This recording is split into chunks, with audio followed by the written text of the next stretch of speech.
I know there's going to be people, and I hear the arguments all the time, Lauren Sanchez is an intelligent, accomplished woman, and we should be respecting her. You know, she's a pilot, she was a news anchor, she's written books, and like, we need to respect her. And okay, here's the thing. I'm probably going to get some hate for this, but I'm just going to say it.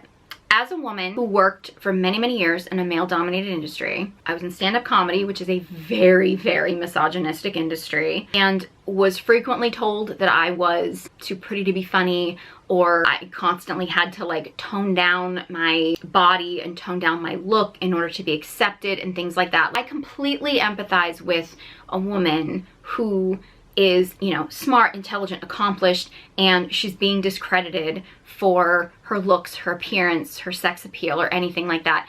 And I know people are gonna start arguing jealousy, but I'll be the first person to jump in if a woman just happens to be beautiful or happens to be sexy, but she's also accomplished and intelligent and she's being discredited.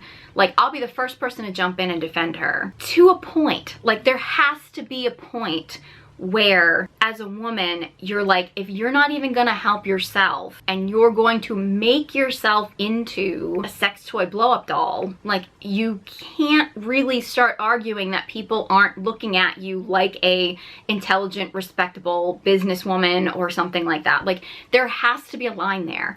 You know what I mean? Like, and for people that are gonna say that that's sexist, I would argue that I would feel the same way about a man. If he were to show up, I mean, most men don't necessarily cover themselves in plastic surgery, but if I met a guy who looked like he had really overdone the plastic surgery, I would really question his judgment as well. But also, like, for example, if a man shows up in a room looking like a homeless man, and he's like, hey, I'm gonna be your surgeon, or I'm gonna be your lawyer or something, I'd be like, no, you're not. Like, there has to be a point where, you know, you have to show up in the world and represent yourself the way that you want people to see